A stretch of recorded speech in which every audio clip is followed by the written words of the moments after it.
ഒരു experimental movie എന്ന് പറയാവുന്ന അഞ്ചക്കള്ള കോക്കാൻ പൊറാട്ട് എന്ന മൂവിയുടെ കഥയാണ് നമ്മൾ ഇന്ന് കാണാൻ പോകുന്നത്.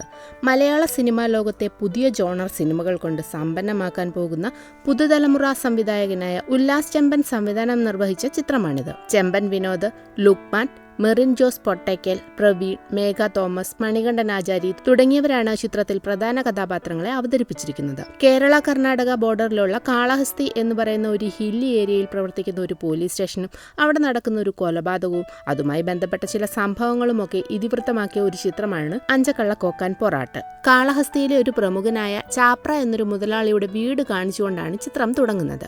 വലത് കൈക്ക് പണ്ടെന്തോ പറ്റിയിട്ട് ഇപ്പോൾ സ്വാധീനമില്ല, എങ്കിലും ചാപ്രയുടെ കയ്യിലിരിപ്പ് അത്ര നന്നൊന്നുമല്ല. നാട്ടിലെ ഒരു പാർട്ടി പ്രവർത്തകനായ പുന്നാരി രാജനുമായി അല്പം മദ്യമൊക്കെ കഴിച്ചിരിക്കുകയാണ് ചാപ്ര. സംസാരത്തിനിടെ ചാപ്ര പുന്നാരിയോട് ഏതോ തോട്ടം വിറ്റ കാശിനെ കുറിച്ചൊക്കെ ചോദിക്കുന്നു. അത് നാളെ തന്നെ എത്തിച്ചേക്കാമെന്ന് പുന്നാരിയും പറയുന്നു. ചാപ്രയുടെ വീട്ടിലെ ജോലിക്കാരിയാണ് പത്മിനി. പത്മിനിയെ കൂടാതെ ഒരു ബംഗാളിയും ചാപ്രയുടെ വീട്ടിൽ ജോലിക്ക് നിൽക്കുന്നുണ്ട്.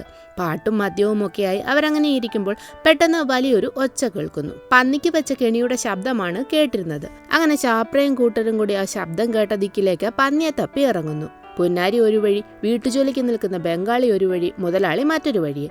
അങ്ങനെ നോക്കി നോക്കി മുതലാളി ഒടുവിൽ പന്നിയെ കണ്ടുപിടിക്കുന്നു. അപ്പോഴേക്കും തലവഴി ചാക്ക് മൂടിയ ഒരാൾ വന്ന് മുതലാളിയെ കുത്തുന്നു. അവിടെ ടൈറ്റിൽ എഴുതി കാണിച്ച് ചിത്രം ആരംഭിക്കും. അടുത്ത സീനിൽ നായകനായ വസുദേവനെയാണ് കാണിക്കുന്നത്. അദ്ദേഹം ഇപ്പോൾ കേരള പോലീസിൽ ട്രെയിനിങ് ഒക്കെ കഴിഞ്ഞ് ക്യാമ്പിൽ പോകാതെ നേരെ കാളഹസ്തി പോലീസ് സ്റ്റേഷനിലേക്ക് ജോയിൻ ചെയ്യാൻ വന്നിരിക്കുകയാണ്. ജംഗ്ഷനിൽ ബസ് ഇറങ്ങുന്ന വസുദേവൻ അവിടെ കണ്ട ഒരു ചായക്കടയിൽ വന്ന് ചായ ചോദിക്കുമ്പോൾ വരുത്തനായതുകൊണ്ട് തന്നെ പാലില്ലെന്ന് പറഞ്ഞ് ചായക്കടക്കാരൻ വസുദേവന് ഒരു കട്ടൻ ചായ കൊടുക്കുന്നു. കടയിലിരുന്ന് പത്രം വായിക്കുന്ന മാലാക എന്നൊരു നാട്ടുകാരനും ഒരുമാതിരി നോട്ടം വസുദേവനെ നോക്കുന്നു. എന്നാൽ വസുദേവൻ പോലീസ് ആണെന്ന് അറിയുന്നതോടെ ചായക്കടക്കാരന്റെയും മാലാകയുടെയും ഒക്കെ വിധം മാറുന്നു. പിന്നെ ചായ കൊടുക്കുന്നു, വിശേഷം തിരക്കുന്നു, ആകെ അങ്ങ് ബഹുമാനം. വഴിയെ വന്ന ഒരു ജീപ്പ് നിർത്തിച്ച് മാലാക വസുദേവനെയും കൊണ്ട് നേരെ പോലീസ് സ്റ്റേഷനിലേക്ക് പോകും. ഇതാണ് നമ്മുടെ പോലീസ് സ്റ്റേഷനിലെ മെയിൻ ആള്. പീറ്റർ എന്നാണ് പേരെങ്കിലും അറിയപ്പെടുന്നത് നടവരമ്പൻ എന്നൊക്കെയാണ്. കാരണം തൃശൂർ ജില്ലയിലെ നടവരമ്പിലാണ് പുള്ളിയുടെ വീട്. ഇനി അങ്ങോട്ടുള്ള പല ക്യാരക്ടറുകളും ഇതുപോലെയൊക്കെയുള്ള ഇരട്ടപ്പേരുകളിലാണ് അറിയപ്പെടുന്നത്. സ്റ്റേഷനിൽ പരാതിയുമായി വരുന്നവരോടൊക്കെ മറ്റു പോലീസുകാരെല്ലാം വളരെ മോശമായിട്ട് പെരുമാറുമ്പോൾ വളരെ മാന്യമായിട്ടാണ് നടവരമ്പൻ അവരോടൊക്കെ പെരുമാറുന്നത്. അവിടെ ഒരു ഇലക്ഷൻ നടക്കാൻ പോകുന്നത് കൊണ്ട് തന്നെ അതിന്റെ ലക്ഷണങ്ങളൊക്കെ സ്റ്റേഷനിൽ നിൽക്കുന്ന രാഷ്ട്രീയക്കാരുടെ സംഭാഷണത്തിൽ നിന്ന് മനസ്സിലാകും. ഇതാണ് മാവേലി, ഒരു രാഷ്ട്രീയക്കാരനാണ്. തൊഴിലാളി പ്രശ്നത്തെക്കുറിച്ചൊക്കെ പോലീസിനോട് സംസാരിക്കുകയാണ് അദ്ദേഹം. അപ്പോയിന്റ്മെന്റ് ലെറ്റർ വസുദേവൻ പോലീസുകാരന്റെ കയ്യിൽ കൊടുക്കുമ്പോൾ അവനോട് അങ്ങോട്ട് മാറി നിൽക്കാൻ പോലീസുകാരൻ പറയും. എന്നാൽ അവിടേക്ക് വരുന്ന നടവരമ്പനാകട്ടെ എസ്ഐയുടെ പ്രഭാത ഭക്ഷണം എടുത്ത് വസുദേവന് കൊടുത്തിട്ട് നീ അത് കഴിച്ചോളാൻ പറയുന്നു. സുദർശനൻ ബൈരി എന്നാണ് എസ്ഐയുടെ പേര്. പുതിയ അപ്പോയിന്റ്മെന്റ് ആണെന്ന് അറിയുന്നതോടെ മാവേലി വസുദേവനെ പരിചയപ്പെട്ടിട്ട് അവിടെ നിന്ന് പോകുമ്പോഴേക്കും ചിപ്പൻ എന്നൊരാള് അവിടേക്ക് വരും. നാട്ടിലെ ഒരു കള്ളനാണ് ചിപ്പൻ. എന്നാൽ മോഷണമൊക്കെ ഇപ്പോൾ നിർത്തിയെങ്കിലും സ്റ്റേഷനിൽ ഒപ്പിടാൻ ഡെയിലി വരാറുണ്ട്. വസുദേവനോട് ചിപ്പൻ വന്ന് സംസാരിക്കുന്നത് കൊണ്ട് തന്നെ ഇവിടെ ഇരുന്ന നിന്റെ കഴിപ്പ് നടക്കില്ല, നീ അകത്ത് പോയിരുന്ന് കഴിച്ചോളാൻ നടവരമ്പൻ വസുദേവനോട് പറയുന്നു. കഴിക്കാൻ അകത്തെ മുറിയിലേക്ക് കിടക്കുന്ന വസുദേവൻ അവിടെ ഇരിക്കുന്ന തോക്കും മറ്റ് ആയുധങ്ങളുമൊക്കെ കാണുന്നതോടെ ആകെ പരിഭ്രാന്തനാകുന്നു. അപ്പോഴേക്കും സ്റ്റേഷനിലേക്ക് നമ്മുടെ എസ്ഐ വരുന്നു. നടവരമ്പനോട് എസ്ഐ അവിടുത്തെ കാര്യങ്ങളെക്കുറിച്ചൊക്കെ വസുദേവന് പറഞ്ഞു കൊടുക്കാനും പറയുന്നു. നടവരമ്പൻ വളരെ സൗഹൃദപരമായി തന്നെ വസുദേവനോട് സംസാരിക്കുന്നു. അവരങ്ങനെ സംസാരിച്ചുകൊണ്ട് നടക്കുന്നു. ശേഷം ഒരു മരത്തിൽ നിന്ന് വീണ ഒരാളെ ഗവൺമെന്റ് ആശുപത്രിയിലേക്ക് കൊണ്ടുവരുന്നതാണ് കാണിക്കുന്നത്. അവിടേക്ക് വരുന്ന വസുദേവനും നടവരമ്പനും മരത്തിൽ നിന്ന് വീണയാളെ അകത്തേക്ക് കൊണ്ടുപോകാൻ സഹായിക്കുമെങ്കിലും കൂടെയുള്ളവരുടെ നിലവിളിയും ചോരയും ഒക്കെ കാണുന്നതോടെ വസുദേവന് വല്ലാത്തൊരു അസ്വസ്ഥതയുണ്ടാകുന്നു. ഇതേ ഹോസ്പിറ്റലിൽ തന്നെ ICUവിലാണ് ചാപ്ര മുതലാളിയെ കിടത്തിയിരിക്കുന്നത്. അതിന്റെ റിപ്പോർട്ട് എടുക്കാനാണ് വസുദേവനും നടവരമ്പനും ഹോസ്പിറ്റലിലേക്ക് വന്നത്. ഹോസ്പിറ്റലിൽ ചാപ്രയും കൊണ്ട് പുന്നാരിയും പത്മിനിയും ബംഗാളിപ്പൈനും ഒക്കെ നിൽക്കുന്നുണ്ടായിരുന്നു. നടവരമ്പനും വസുദേവനും അവിടേക്ക് വന്ന് ചാപ്രയെ കുത്തിയ കേസിനെ കുറിച്ചൊക്കെ അന്വേഷിക്കാൻ വേണ്ടി 3 പേരും നാളെ സ്റ്റേഷനിലേക്ക് വരണമെന്ന് പറഞ്ഞിട്ട് പോകും. ശേഷം വസുദേവനും നടവരമ്പനും ഹോസ്പിറ്റലിൽ നിന്ന് പുറത്തേക്ക് വരുമ്പോഴേക്കും SI വന്ന് അവരെയും കൂട്ടി ഒരു തേയിലത്തോട്ടത്തിലേക്ക് പോകുന്നു. അവിടെ ആരോ ചാരായം വാറ്റുന്നുണ്ടെന്ന അറിവ് കിട്ടി പിടിക്കാനായിട്ട് വന്നതാണ് പോലീസ് ടീം. പോലീസ് ടീമിലെ ഓരോരുത്തരും ഓരോ വഴിയെ പോകുന്നു. എന്നാൽ വസുദേവന് ജോലിയിൽ അത് ആദ്യത്തെ ദിവസമായിരുന്നല്ലോ. അതുകൊണ്ട് തന്നെ ഒറ്റയ്ക്ക് പോകാൻ പേടിയുള്ള വസുദേവൻ നടവരമ്പന്റെ കൂടെ കൂടുന്നു. ഇതേസമയം വാറ്റുചാര ബഹളാരയമുണ്ടാക്കുന്നതാകട്ടെ ചിപ്പനും മാലാകയുമായിരുന്നു. വാറ്റുന്നത് എവിടെയാണെന്ന് മനസ്സിലാക്കി പോലീസുകാരെല്ലാം കൂടി അങ്ങോട്ട് പാഞ്ഞു പോകുന്നു. ഓടിപ്പോകും വഴി പന്നിക്ക് വെച്ച കെണിയിൽ വസുദേവന്റെ കാല് പെട്ടുപോകുന്നു. അവന്റെ കാലിൽ ഇരുമ്പിന്റെ ഒരു കെണി മുറുകും. വസുദേവന്റെ നിലവിളി കേട്ട് പോലീസിന്റെ സാമീപ്യം വാറ്റുകാർക്ക് മനസ്സിലാകും.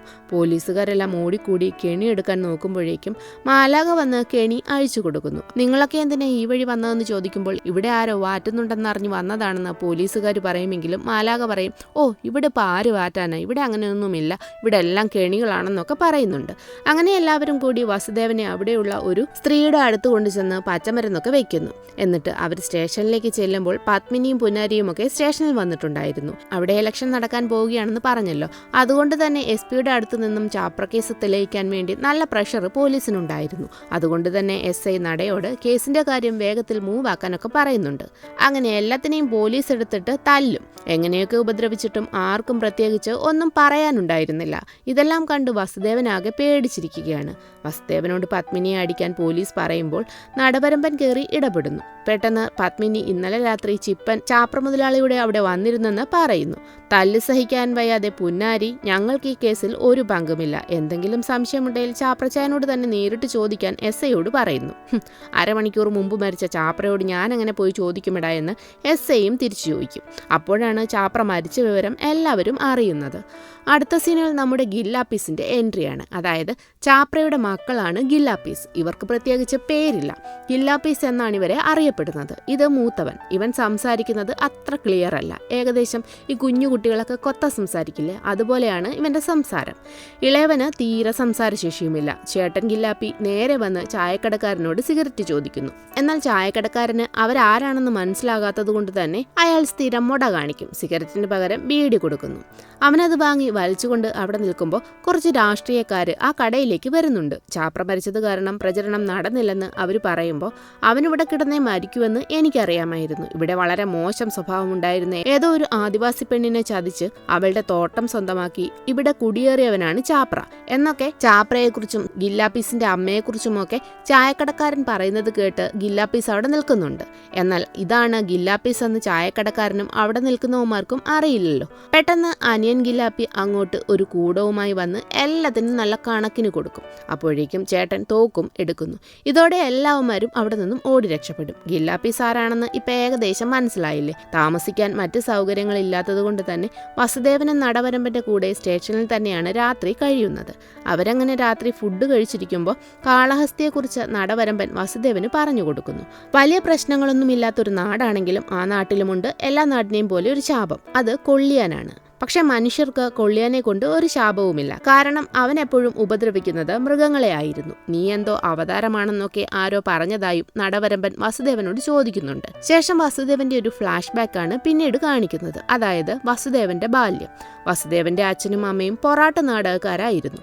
ഒരു ദിവസം നാടകം കളിക്കാനായി വസുദേവനെയും കൂട്ടി പോകും വഴി അമ്മ വസുദേവനോട് അഞ്ചക്കള്ളക്കോക്കാന്റെ കഥ പറഞ്ഞു കൊടുക്കുന്നുണ്ട്. അഞ്ചക്കള്ളക്കോക്കാൻ ഒരു രാക്ഷസനാണ്. അനുസരണയില്ലാത്ത കുട്ടികളെ പിടിച്ചുകൊണ്ടു പോകും. അവിടെയുള്ള ഒരു കാവിലാണ് അഞ്ചക്കള്ളക്കോക്കാന്റെ താമസം. വസു അനുസരണയുള്ള കുട്ടി ആയതുകൊണ്ട് കോക്കാൻ പിടിക്കില്ലെന്നൊക്കെ അമ്മ അവന് പറഞ്ഞു കൊടുക്കുന്നു. ശേഷം നാടകമാണ് കാണിക്കുന്നത്. അന്നാട്ടിലെ ഒരു നാടകക്കളിക്കാരന്റെ മകളായിരുന്നു വസുദേവന്റെ അമ്മ. എന്നാൽ വസുദേവന്റെ അച്ഛൻ അയാളുടെ ശിഷ്യനായിരുന്നു. അങ്ങനെ ആശാന്റെ മകളെയും കെട്ടി കളിയും പഠിച്ച് ഇപ്പൊ ഇങ്ങനെ നാടകം കളിച്ച് നടക്കുന്നത് അന്നാട്ടിലെ മറ്റു ചില നാടകക്കാർക്ക് പിടിക്കുന്നുണ്ടായിരുന്നില്ല. അതുകൊണ്ട് തന്നെ നാടകം കഴിഞ്ഞ് പോകും വഴി അവർ വസുദേവന്റെ അച്ഛനെ ആക്രമിക്കാനായിട്ട് ചെല്ലുന്നുണ്ട്. വസുദേവന്റെ അച്ഛനും അവരെ തിരിച്ചടിക്കുന്നു. അങ്ങനെ അടികൂടിയതിന്റെ പേരും പറഞ്ഞ് അമ്മയും അച്ഛനും തമ്മിൽ വീട്ടിൽ വന്ന് തല്ലുണ്ടാക്കുന്നു. ഇത് കണ്ട് പേടിച്ച് കുഞ്ഞു വസുദേവനിരുന്ന് കരയും. അപ്പോഴേക്കും തല്ലുണ്ടാക്കിയതിന് പോലീസ് വന്ന് അച്ഛനെ അറസ്റ്റ് ചെയ്തു കൊണ്ടുപോവുകയും ചെയ്യുന്നു. ശേഷം കോക്കാൻ തന്നെ ഉപദ്രവിക്കരുതെന്ന് പറഞ്ഞ് വസുദേവൻ കാവിൽ നിന്ന് പ്രാർത്ഥിക്കുമ്പോൾ ഒരു കറുത്ത പട്ടി അവനെ ഓടിക്കുന്നു. പട്ടിയെ കണ്ട് പേടിച്ചു പോകുന്ന വസുദേവൻ നേരെ വീട്ടിലേക്ക് ഓടിപ്പോകുന്നു. രാത്രി ഉറങ്ങാതിരിക്കുന്ന വസുദേവനെ കോക്കാന്റെ പേര് പറഞ്ഞ് അമ്മ പേടിപ്പിച്ചുറക്കും. ആ ഉറക്കത്തിൽ രാത്രി കാവിൽ നിൽക്കുന്ന വസുദേവൻ എന്തോ കണ്ട് പേടിക്കുന്നതായി സ്വപ്നം കാണുന്നു. പെട്ടെന്ന് നടവരമ്പൻ വന്ന് വിളിക്കുമ്പോൾ ഉറക്കത്തിൽ നിന്ന് വസുദേവൻ ഞെട്ടിയുണരും. പിറ്റേന്ന് സ്ഥലത്തെ CI CI സ്റ്റേഷനിലെത്തി ചാപ്ര കേസ് ഉൾപ്പെടെ എല്ലാ പെൻഡിങ് കേസുകളും തീർക്കണമെന്ന് പറഞ്ഞിട്ട് പോകുന്നു.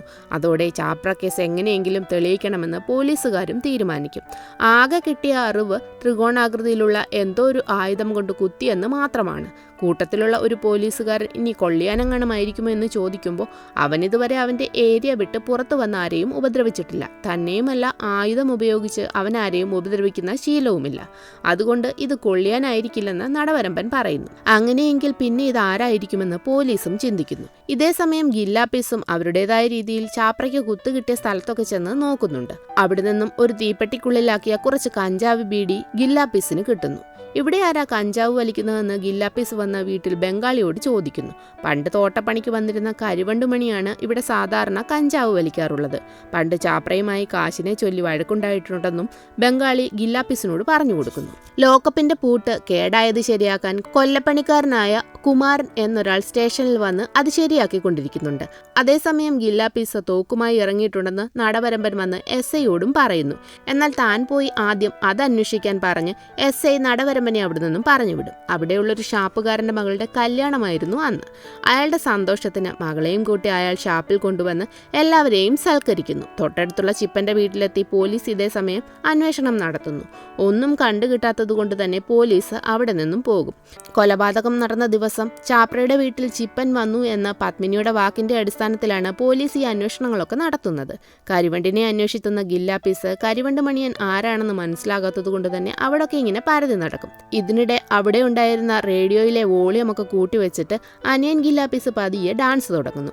അതോടെ ഷാപ്പിലുണ്ടായിരുന്ന കല്യാണപ്പെണ്ണും കൂട്ടരും എല്ലാവരും ഏറ്റുപിടിച്ച് ഡാൻസോട് ഡാൻസാണ്. ചേട്ടൻ ഗില്ലാപ്പി ഇതിനിടെ പലരോടും കരിവണ്ട് മണിയനെ തിരക്കുമെങ്കിലും എല്ലാവരും വേറൊരു മൂഡിലായിരുന്നു. പെട്ടെന്ന് അവിടെ നിന്നതിൽ ഒരുത്തനെ മറ്റൊരാൾ വന്ന് കരിവണ്ട് മണിയ എന്ന് വിളിക്കുന്നു. വിളി കേട്ടത് മാത്രമേ ഓർമ്മയുള്ളൂ. പിന്നെ നമ്മുടെ ഗില്ലാപ്പീസിന്റെ പൂണ്ടുവിളയാട്ടമാണ് ഷാപ്പിൽ നടക്കുന്നത്. ഈ സിനിമയിലെ തന്നെ ഏറ്റവും രസമുള്ള ഹൈലൈറ്റ് സീനും ഈ ഷാപ്പിലെ അടി തന്നെയാണ്. മൈക്കിൾ ജാക്സനെ പോലെ ഡാൻസ് കളിച്ച് അനിയൻ ഗില്ലാപ്പിയുടെ ഒരു പ്രകടനമുണ്ട്. വൈബോട് വൈബാണ്. ഗില്ലാപ്പികളുടെ അഴിഞ്ഞാട്ടം കഴിയുമ്പോഴേക്കും ഷാപ്പിൻ്റെയും ഷാപ്പിലുണ്ടായിരുന്നവരുടെയും എല്ലാം കാര്യത്തിലൊരു തീരുമാനമാകുന്നു. അടുത്ത സീനിൽ പുന്നാരിയെ അന്വേഷിച്ചു വരുന്ന പോലീസിനെയാണ് കാണിക്കുന്നത്. കാരണം പുന്നാരിയെ നേരത്തെ സ്റ്റേഷനിൽ വെച്ച് ചോദ്യം ചെയ്തപ്പോൾ ചിപ്പനെ താൻ കണ്ടിട്ട് 2 മാസത്തോളമായി എന്നാണ് പറഞ്ഞത്. എന്നാൽ വസുദേവന്റെ യൂണിഫോം തയ്ക്കാൻ അവൻ തയ്യക്കാരൻ്റെ അടുത്ത് ചെന്നപ്പോൾ ചിപ്പനും പുന്നാരിയും കൂടി കഴിഞ്ഞ ആഴ്ച വന്ന കൊടികൾ തയ്പ്പിക്കാനായി അവിടെ വന്നിരുന്നതായി തയ്യക്കാരൻ പറയുന്നുണ്ട്. അങ്ങനെയാണെങ്കിൽ പുന്നാരി പറഞ്ഞത് കള്ളമാണെന്ന് മനസ്സിലായതുകൊണ്ടാണ് പോലീസുകാർ പുന്നാരിയെ അന്വേഷിച്ചു വരുന്നത്. ഈ സമയത്ത് പുന്നാരിയാകട്ടെ വെള്ളമൊക്കെ അടിച്ച് നല്ല മയക്കത്തിലായിരുന്നു. ചാപ്ര മരിച്ച ദിവസം ചിപ്പന്റെ കയ്യിൽ നിന്ന് താൻ വാറ്റുചാരായം വാങ്ങാനാണ് പോയതെന്ന് പുന്നാരി പറയുന്നതോടെ ദേഷ്യം വരുന്ന പോലീസ് അവിടെ നിന്നും പോകും. ഇതേസമയം അടിച്ചൊരു പരുവമാക്കി മരത്തിൽ കെട്ടിയിട്ട് ചാപ്രയുമായിട്ട് നിനക്കെന്താ പ്രശ്നമെന്ന് ഗില്ലാപ്പികൾ മണിയനോട് ചോദിക്കുന്നു. ബംഗാളി പറഞ്ഞത് കാശിന്റെ പ്രശ്നമാണെന്നായിരുന്നല്ലോ. എന്നാൽ പത്മിനിയെ ചൊല്ലിയായിരുന്നു ചാപ്രയുമായി മണിയൻ വഴക്കിട്ടതെന്ന് അവൻ പറയും. കാരണം മണിയന് പത്മിനിയെ ഭയങ്കര ഇഷ്ടമായിരുന്നു. പത്മിനി ചാപ്രയുടെ ആളായിരുന്നതുകൊണ്ട് തന്നെ ചാപ്രയ്ക്ക് അത് ഇഷ്ടമായിരുന്നില്ല. നിങ്ങൾ പത്മിനിയോട് ചെന്ന് ചോദിച്ചാൽ അവളെല്ലാം പറയുമെന്നൊക്കെ മണിയൻ ഗില്ലാപ്പീസിനോട് പറയുന്നു.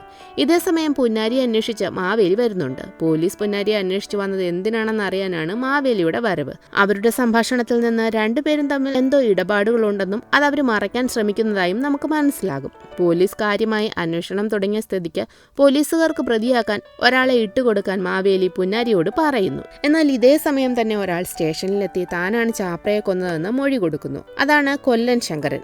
ശങ്കരാഭരണം എന്നാണ് പുള്ളിയെ അറിയപ്പെടുന്നത്. എന്നാൽ അത് ആരാണെന്ന് അപ്പോൾ കാണിക്കുന്നില്ല. പത്മിനി ചിപ്പൻ കൊലപാതക ദിവസം ചാപ്രയെ കാണാൻ വന്നിരുന്നു എന്ന് പറഞ്ഞതിന്റെ അടിസ്ഥാനത്തിൽ പോലീസ് കസ്റ്റഡിയിലായിരുന്നു. എന്നാൽ കൊല്ലൻ ശങ്കരൻ വന്ന് സറണ്ടർ ആകുന്നതോടെ ചിപ്പനെ പോലീസ് വെറുതെ വിടും. അതോടെ കലി കയറുന്ന ചിപ്പൻ ഇതും പറഞ്ഞ് നേരെ വന്ന് പത്മിനിയെ കുറെ തെറി പറയുന്നുണ്ട്. കൂട്ടത്തിൽ ചാപ്രയെ കൊന്നത് കൊല്ലൻ ശങ്കരനാണെന്നും ചിപ്പൻ പറയുന്നു.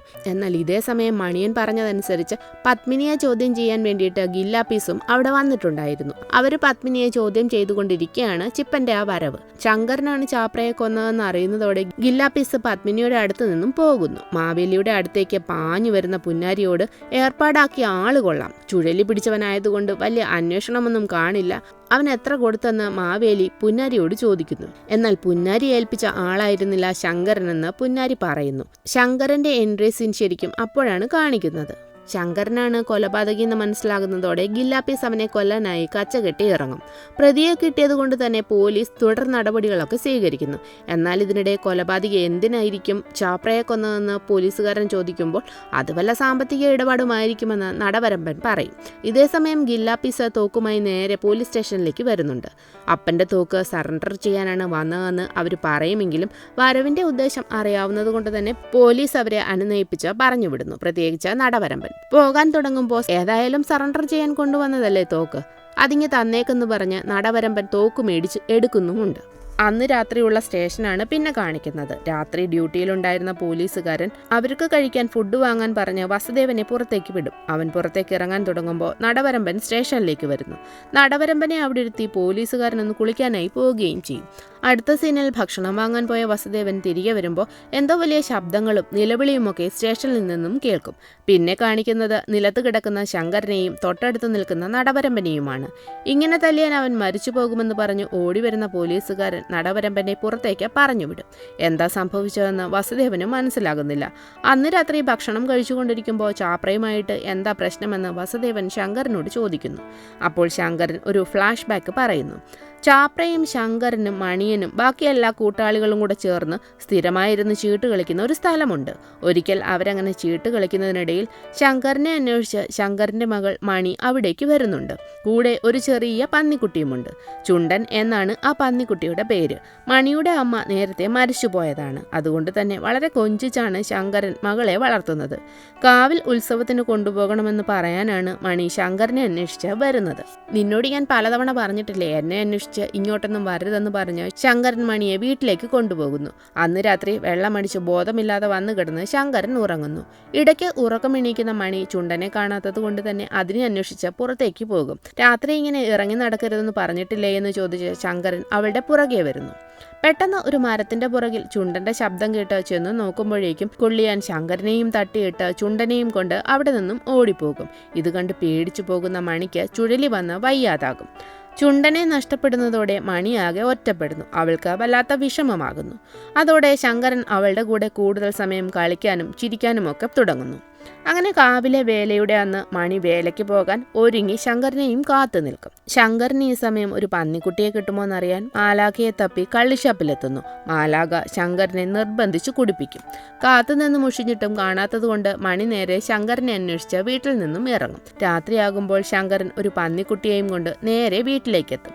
ശങ്കരന്റെ അമ്മ പറഞ്ഞ് മണി അവിടെയില്ലെന്നറിയുമ്പോൾ ശങ്കരൻ മണിയെയും അന്വേഷിച്ചിറങ്ങുമ്പോഴേക്കും കുമാരൻ അതുവഴി വരുന്നുണ്ട്.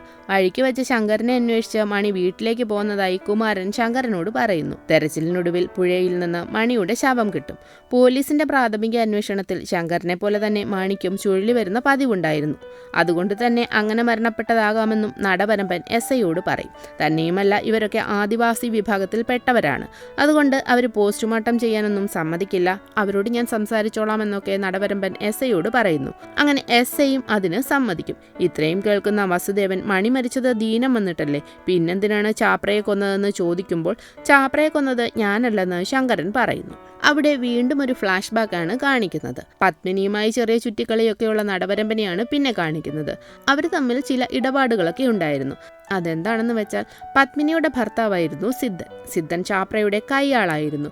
പത്മിനിയെ നോട്ടമുണ്ടായിരുന്ന ചാപ്ര കെണിയിൽപ്പെടുത്തി ഒരു ദിവസം സിദ്ധനെ കൊല്ലുന്നു. തന്നെ നോട്ടമിട്ടിട്ടാണ് ചാപ്ര സിദ്ധനെ കൊന്നതെന്ന് മനസ്സിലാക്കുന്ന പത്മിനി നടവരമ്പന്റെ കൂടെ കൂടി ചാപ്രയെ കൊല്ലാൻ പ്ലാൻ ഇടുകയായിരുന്നു. അങ്ങനെയാണ് പത്മിനി നടവരമ്പന്റെ കയ്യിൽ വരുന്നത്. അവരെങ്ങനെ കാര്യത്തിലേക്കൊക്കെ കടക്കുമ്പോഴേക്കും മാവേലി അവിടേക്ക് വരും.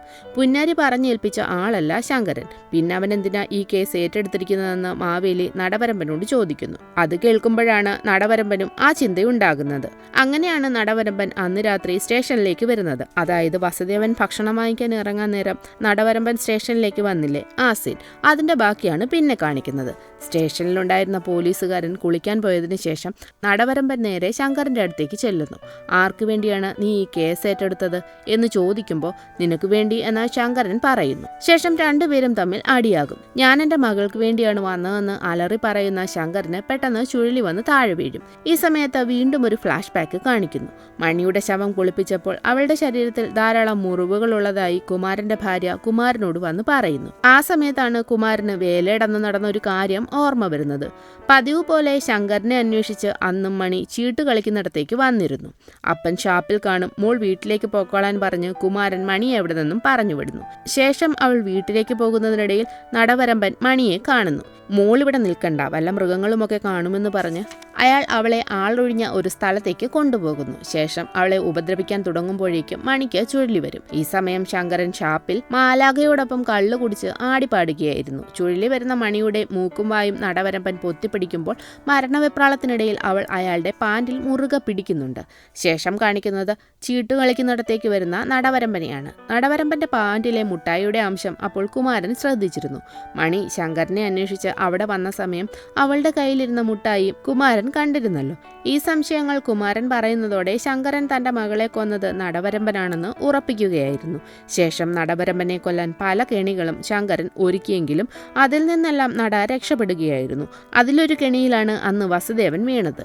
അങ്ങനെ എന്തു വന്നാലും ഞാൻ അവനെ കൊല്ലുമെന്ന് ശങ്കരൻ വസുദേവനോട് ഉറപ്പിച്ചു പറയുന്നു. അടുത്ത സീനിൽ തോട്ടം വിറ്റ കാശിനെ കുറിച്ച് ഗില്ലാപ്പീസ് ബംഗാളിയോട് ചോദിക്കുമ്പോൾ ചാപ്ര മരിച്ച ദിവസം അതിനെക്കുറിച്ച് പുന്നാരിയോട് അദ്ദേഹം സംസാരിച്ചിരുന്നതായി ബംഗാളി പറയുന്നു.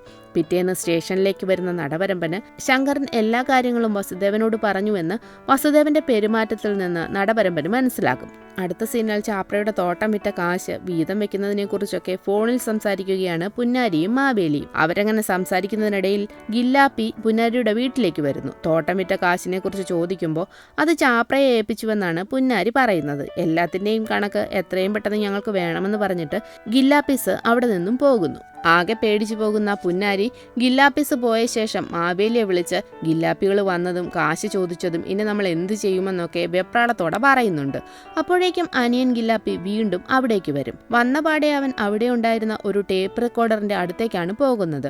ശരിക്കും അവരെ ആദ്യം വന്നിട്ട് പോകും മുൻപ് അവൻ അതിന്റെ റെക്കോർഡിംഗ് ബട്ടൺ ഓൺ ആക്കി വെച്ചിട്ടുണ്ടായിരുന്നു. അതുകൊണ്ട് തന്നെ പുന്നാരി മാവേലിയെ വിളിച്ച് പറഞ്ഞതെല്ലാം അതിൽ റെക്കോർഡായിട്ടുണ്ടായിരുന്നു. അവനത് പ്ലേ ചെയ്യുന്നതോടെ പുന്നാരിയുടെ നല്ല ജീവൻ പരലോകത്തേക്ക് പോകുന്നു. ആ സീൻ പെട്ടെന്ന് കെട്ടായി പോലീസ് സ്റ്റേഷനാണ് പിന്നെ കാണിക്കുന്നത്. SIയോട് എങ്ങനെയെങ്കിലും കൊള്ളിയാനെ അറസ്റ്റ് ചെയ്യണമെന്നൊക്കെ നടവരമ്പൻ പറയുന്നു. അങ്ങനെ എരികേറ്റി SIയെയും കൊണ്ട് കൊള്ളിയാനെ പിടിക്കാനായി നടവരമ്പൻ കാട്ടിലേക്ക് പോകും. അതിന് പിന്നിൽ നടവരമ്പന് മറ്റൊരു ഉദ്ദേശം കൂടിയുണ്ട്. എങ്ങനെയെങ്കിലും കൊള്ളിയാനെ പറഞ്ഞ് സമ്മതിപ്പിച്ച് സറണ്ടറാക്കി സ്റ്റേഷനിലെത്തിക്കുക. സ്റ്റേഷനിലെത്തുന്ന കൊള്ളിയാനെ ഉപയോഗിച്ച് ശങ്കറിനെ കൊല്ലുക. കൊള്ളിയാനോട് കാര്യം നടത്തിക്കഴിഞ്ഞാൽ നിനക്ക് രക്ഷപ്പെടാനുള്ള അവസരം ഞാൻ ഉണ്ടാക്കിത്തരാമെന്നൊക്കെ നടവരമ്പൻ പറഞ്ഞു നോക്കുമെങ്കിലും കൊള്ളിയാൻ അതിന് സമ്മതിക്കില്ല. അവരങ്ങനെ സംസാരിച്ചു നിൽക്കുമ്പോഴേക്കും മറ്റു പോലീസുകാരും നാട്ടുകാരായ ചിലരും കൂടി വന്ന് ചുറ്റിനും നിന്ന് കൊള്ളിയാനെ പൂട്ടുന്നു. പുന്നാരിയെ കൊണ്ടുവന്ന് എങ്ങനെയൊക്കെ ചോദിച്ചിട്ടും പ്രത്യേകിച്ചൊന്നും പറയാത്തത് കൊണ്ട് തന്നെ പുന്നാരിയെ ഗില്ലാപ്പീസ് കൊല്ലുന്നു. സ്റ്റേഷനിലേക്ക് എത്തിക്കുന്നതിനിടയിലും കൊള്ളിയാൻ രക്ഷപ്പെടാൻ ശ്രമിക്കുമെങ്കിലും പോലീസുകാരെ വിടില്ല. ശങ്കറിന്റെ കഥയും കൊള്ളിയാന്റെ വരവും നടവരമ്പന്റെ പെരുമാറ്റവും ഒക്കെ വസുദേവന് വല്ലാത്തൊരു സ്ട്രെസ് കൊടുക്കുന്നുണ്ട്. ശേഷം നടവരമ്പനെ സ്റ്റേഷനിലാക്കിയിട്ട് SIയും മറ്റു പോലീസുകാരുമെല്ലാം കവലയിൽ നടക്കുന്ന ഒരു സമ്മേളന സ്ഥലത്തേക്ക് പോകുന്നു. മാവേലിയാണ് ആ സമ്മേളനത്തിൽ പ്രസംഗിക്കുന്നത്. കാര്യമായിട്ട് ചാപ്രയുടെ കൊലപാതകിയെ എളുപ്പം പിടിക്കുമെന്നുള്ള തരത്തിലൊക്കെയാണ് മാവേലിയുടെ പ്രസംഗം. അങ്ങനെ പ്രസംഗിച്ചു നിൽക്കുന്നതിനിടയിൽ എന്തോ ഒന്ന് മാവേലിയുടെ നെഞ്ചത്തേക്ക് പാഞ്ഞു വരുന്നതും പിന്നെ കാണിക്കുന്നത് ഒരു വലിയ പൊട്ടിത്തെറിയുമാണ്. അത് മറ്റൊന്നുമായിരുന്നില്ല, നമ്മുടെ ഗില്ലാപ്പീസായിരുന്നു ആ പൊട്ടിത്തെറിക്ക് പിന്നിൽ. മാവേലിയുടെ നെഞ്ചത്തേക്ക് പാഞ്ഞു വന്നത് ഒരു ബോംബാണ്. അത് എറിഞ്ഞതാകട്ടെ ഗില്ലാപ്പീസും. അങ്ങനെ ആ ബോംബാക്രമണത്തിൽ കുറച്ച് പോലീസുകാർക്കും അവിടെ ഉണ്ടായിരുന്ന ചിലർക്കുമൊക്കെ പരിക്കുകൾ പറ്റുന്നുണ്ട്. മാവേലിയാകട്ടെ ചിന്നിച്ചിതറുകയും ചെയ്യുന്നു. ബോംബ് പൊട്ടിയ കാര്യം SI സ്റ്റേഷനിൽ വിളിച്ച് നടവരമ്പനോട് പറയുന്നു. അതോടെ അവരൊക്കെ എൻഗേജ്ഡ് ആണെന്ന് മനസ്സിലാക്കിയ നടവരമ്പൻ മുഖത്ത് കരിയൊക്കെ വാരിത്തേച്ച് റേഡിയോയിൽ ഉറക്ക പാട്ടൊക്കെ വെച്ച് വേറൊരു മൂഡിലേക്ക് പോകുന്നു. ശേഷം പിന്നിലൂടെ വന്ന് വസുദേവനെ അടിച്ചു വീഴ്ത്തിയിട്ട് അവനെ ഒരു മുറിയിൽ കൊണ്ടുപോയി അവിടെയുള്ള ഒരു ജനൽ കമ്പിയിൽ വസുദേവന്റെ കൈയൊക്കെ ലോക്ക് ചെയ്ത് ഇടുന്നു. ഈ സമയത്ത് തന്റെ കയ്യിലുണ്ടായിരുന്ന ഒരു കീ എടുത്ത് ലോക്കപ്പിന്റെ പൂട്ടഴിച്ച് പുറത്തിറങ്ങുന്ന ശങ്കരൻ സ്റ്റേഷനുള്ളിൽ തന്നെ പല സ്ഥലങ്ങളിൽ നിന്നായി ഒളിപ്പിച്ചു വെച്ചിരുന്ന കത്തിയും കൊടുവാളും ഉളിയും മറ്റ് ആയുധങ്ങളും ഒക്കെ എടുത്ത് നടവരമ്പനെ ആക്രമിക്കും. ഈ ആയുധങ്ങൾ എങ്ങനെയാണ് വന്നതെന്ന് വെച്ചാൽ പൂട്ട് നന്നാക്കാൻ വന്ന കുമാരൻ പോലീസുകാർ കാണാതെ കൊണ്ടുവച്ചതായിരുന്നു ആ ആയുധങ്ങളൊക്കെ. ശങ്കരൻ ശരിക്കും പ്ലാൻ ചെയ്ത് തന്നെ കൊല്ലാൻ തന്നെ വന്നതാണെന്ന് അതോടെ നടവരമ്പന് മനസ്സിലാകും. ഇതിനിടെ കൊള്ളിയാനും ശങ്കരനെ ഉപദ്രവിക്കുന്നു. ഇതൊക്കെ കാണുന്ന വസുദേവൻ തന്നെ അഴിച്ചുവിടാൻ പറഞ്ഞ് അവിടെ കിടന്ന് ബഹളം വെച്ചുകൊണ്ടേയിരിക്കുന്നു. അങ്ങനെ വസുദേവന്റെ ബഹളം സഹിക്കവയ്യാതെ നടവരമ്പൻ നേരെ വസുദേവന്റെ അടുത്ത് വന്ന് നീ ഇങ്ങനെ ബഹളം വയ്ക്കാതെ ഒന്നടങ്ങ്. കൊള്ളിയാൻ ശങ്കരനെ കൊന്നുകഴിഞ്ഞ് നമുക്ക് കൊള്ളിയാനെയും കൊല്ലാം. പക്ഷെ ഒരു പ്രശ്നമുണ്ട്. ഞാൻ പറഞ്ഞിട്ടാണ് കൊള്ളിയാൻ ചാപ്രയെ കൊന്നത്. അതുകൊണ്ട് തന്നെ എനിക്ക് അവനെ കൊല്ലാൻ മനസ്സിനകത്തൊരു ബുദ്ധിമുട്ടുണ്ടെന്ന് പറഞ്ഞിട്ട് വസുദേവന്റെ കാലിൽ നടവരമ്പൻ കുത്തുന്നു. എന്നാൽ അവരാ സംസാരിച്ചു നിന്ന നേരം കൊണ്ട് ശങ്കരൻ കൊള്ളിയാനെ എടുത്തിട്ട് പൊരിക്കുകയായിരുന്നു. ഇത് കാണുന്ന നടവരമ്പൻ നേരെ അകത്തുപോയി ഒരു കയറെടുത്തു കൊണ്ടുവന്ന് പിന്നിലൂടെ കഴുത്തിലിട്ട് ശങ്കരനെ തൂക്കിക്കൊല്ലാനായി ശ്രമിക്കുന്നു. അപ്പോഴേക്കും കൊള്ളിയാനും വന്ന് കയറിൽ പിടിക്കും. ശങ്കരൻ കയറിൽ തൂങ്ങി നിൽക്കുന്നത് കണ്ട് സഹിക്കാനാവാതെ ഒരു വിധത്തിൽ കൈവിലങ്ങിൽ നിന്ന് കൈ വലിച്ചൂരി പാഞ്ഞു വരുന്ന വസുദേവൻ നടവരമ്പനോട് കരഞ്ഞ് കാല് പിടിച്ചു നോക്കുമെങ്കിലും നടവരമ്പൻ ശങ്കരനെ വെറുതെ വിടുന്നില്ല. വസുദേവനെ ചവിട്ടി എറിയുകയും ചെയ്യുന്നു. അതോടെ നടവരമ്പൻ വസുദേവന്റെ കാലിൽ കുത്തിയിരുന്ന കത്തിയൂരി വസുദേവൻ നടവരമ്പന്റെ കാലിൽ കുത്തുന്നു. അതോടെ നടവരമ്പൻ കയറിൽ നിന്നും പിടിവിടും. അങ്ങനെ ശങ്കരൻ കയറിൽ നിന്നും താഴേക്ക് വീഴുന്നു. കത്തിയിൽ നിന്ന് കാല് വലിച്ചൂരി മുന്നോട്ട് വരുന്ന നടവരമ്പന്റെ കാല് തോട്ടത്തിൽ വെച്ച് വസുദേവന്റെ കാലിൽ കുടുങ്ങിയ കെണിയിൽ കുടുങ്ങുന്നു. ശരിക്കും ആ കെണി വസുദേവൻ അവിടെ കൊണ്ടുവച്ചത് തന്നെയായിരുന്നു. വല്ലാത്തൊരു രീതിയിൽ പേപ്പർ പറത്തി നിൽക്കുന്ന വസുദേവൻ വീണ്ടും നടവരമ്പന്റെ അടുത്ത് വന്ന് അയാളെ ഒന്നും ചെയ്യരുതെന്നൊക്കെ പറഞ്ഞ് കെഞ്ചുന്നുണ്ട്. നടവരമ്പൻ കൈ നൂത്തൊരൊറ്റ ഒരെണ്ണം വസുദേവന് കൊടുക്കും. വസുദേവൻ നേരെ അലമാരയും പൊളിച്ച് ചുരുണ്ടു വീഴും. എന്നാൽ അപ്പോഴേക്കും ബോധം വീണെണീക്കുന്ന ശങ്കരനും കൊള്ളിയാനും നടവരമ്പനും തമ്മിൽ അടിയാകുന്നു.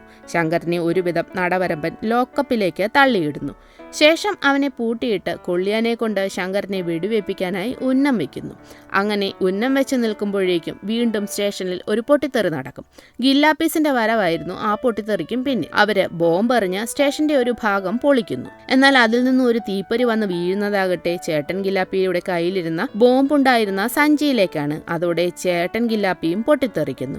ഈ പൊട്ടിത്തെറിയിൽ ലോക്കപ്പ് പൊളിഞ്ഞ് വീണ്ടും ശങ്കരൻ സ്വതന്ത്രനാകും. അതോടെ ശങ്കരന്റെ ഒരു തിരിച്ചുവരവുണ്ട്. വീണ്ടും അടാറ് ഫൈറ്റാണ്. ഇതിനിടെ അകത്ത് കടക്കുന്ന അനിയൻ ഗില്ലാപ്പി ശങ്കരന്റെയും കൊള്ളിയാന്റെയും നേർക്ക് മാറി മാറി തോക്കു ചൂണ്ടും. എന്നാൽ നടവരമ്പൻ ശങ്കരനെ ചൂണ്ടി അവനാണ് നിന്റെ അപ്പനെ കൊന്നവൻ, അവനെ കൊല്ലെന്നൊക്കെ പറയുന്നുണ്ട്.